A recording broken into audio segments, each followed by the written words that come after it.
What's up guys, welcome back to Bake It Better. In today's video we are going to be making some crowd-pleasing cookies. A single type of cookie is too easy, so we'll be making 3 different types. We have the classic chocolate chip, a glorious ginger molasses, and finally a succulent salted caramel sandwich cookie. As simple as these recipes are, it's a good starting ground to learn how different ingredients are mixed in a recipe, and how other factors play important roles in perfect cookie making. So enough talk, let's get baking. First with the chocolate chip. Into a bowl we'll add our flour, baking soda and salt. We'll give that a quick little whisk to incorporate. In the bowl of our stand mixer, we can add in our softened room temperature butter and our sugars. We'll attach our paddle and cream those together fully. Scrape often to ensure all of the butter and sugar is creamed together. When that is all creamed, we can add in our egg. Now it is important to have your ingredients at the same temperature when adding eggs into creamed butter. If the eggs came straight from the fridge, they would cool the butter, leaving chunks of solidified butter in your dough. You want a completely homogeneous mixture in your cookie dough.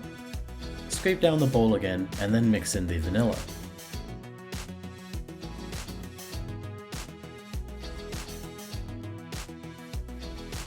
Once the vanilla is incorporated, we can add in our dry ingredients. You want to split this up into 2 additions.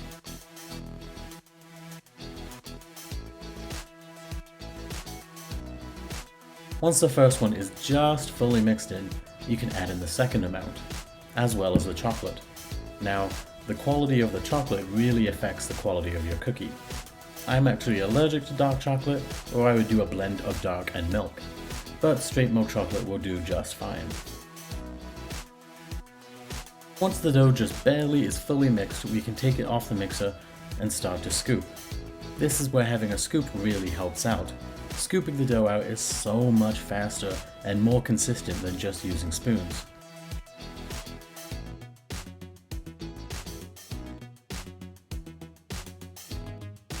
Once the tray is full, we can evenly space them out and then bake them for 12 to 13 minutes, or until the edges are cooked but the inside is still just a little bit under.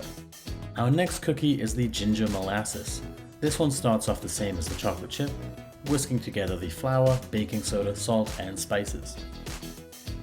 Again, we'll add our butter and our sugars into our mixer and cream together.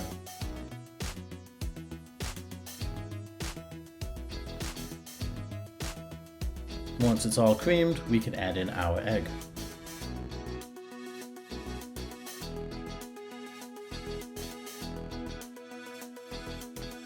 Once that's mixed in, we can add our molasses and our vanilla.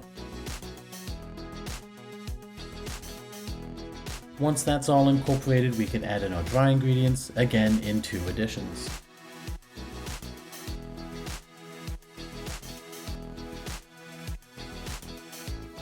We'll mix this until it just comes together.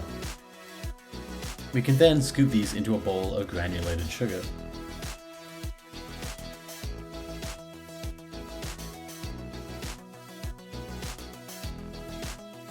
We'll give these a little toss and then transfer them to our baking tray.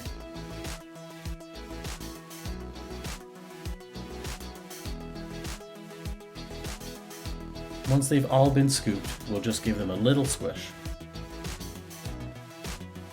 We'll bake these for 10 minutes or until they're just a little under.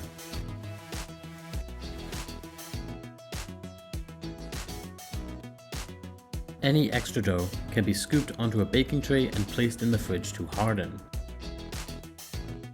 Once hard, they can be ziplocked and placed in a freezer for up to 3 months. Perfect for when you're craving freshly baked cookies. Now, for these last ones, I'm cheating a little bit. We'll take some of our sablé dough from the apple tart we made in a previous episode. Similar to that dessert, we'll roll the dough between 2 sheets of baking paper.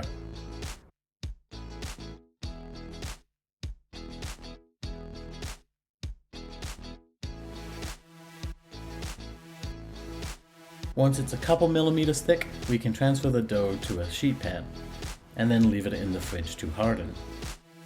Once the dough is hard, we can cut out the circles that we will use to make up the outsides of the sandwich. Using the perforated baking pan, we can place the circles on the pan and then cover with a second silpat. This will keep the circles nice and flat while they bake. Bake these for about 13 minutes or until they're nice and golden.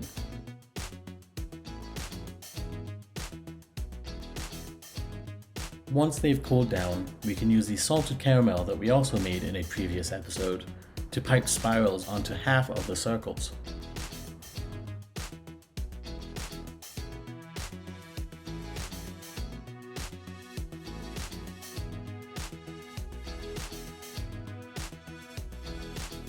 We could then top the sandwiches and squish them together.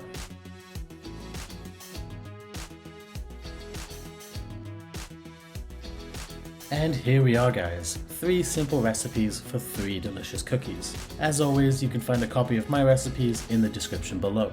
I'll meet you back here in my kitchen for the next episode. I'll see you then.